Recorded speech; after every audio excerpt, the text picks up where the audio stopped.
great-grandmother lived alone in the mountains at her cabin. Her husband was dead, so she was there all alone. She only had one companion, and that was her loving dog.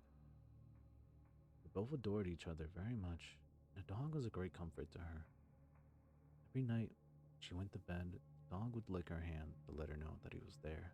One night, she had gone to bed, and the dog had licked her hand, like he had always done routinely every night since her husband died. But this night was different. She had woken up in the middle of the night because she heard her dog whimpering. She wanted to comfort him and to let him know that she was there for him. So she stuck out her hand by the bed, and she felt the dog gently licking her hand, like always. She figured he was just cold, so she went back to sleep. The dog's whimpering had woken her up a second time in the night, so she stuck her hand out. The dog licked it. She went back to sleep. This happened a third time, and she stuck her hand out, and the dog stopped whimpering and came and licked her hand. She stayed awake a few moments afterward. She went back to sleep again. In the morning, she woke up and stuck her hand out by the bed. Nothing licked her hand. She thought that the dog had already awakened and was just in the front room. She rolled over and got out of bed.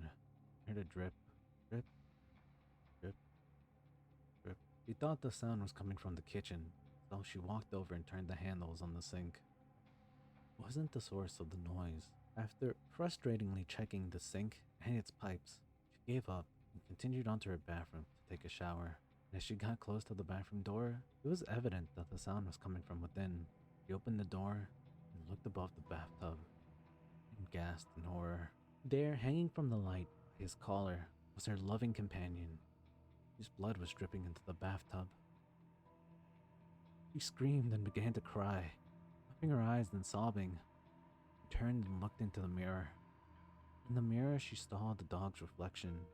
And written on the mirror in her dog's blood, with drips and streaks hanging down from each letter, were the words, "Humans can lick too."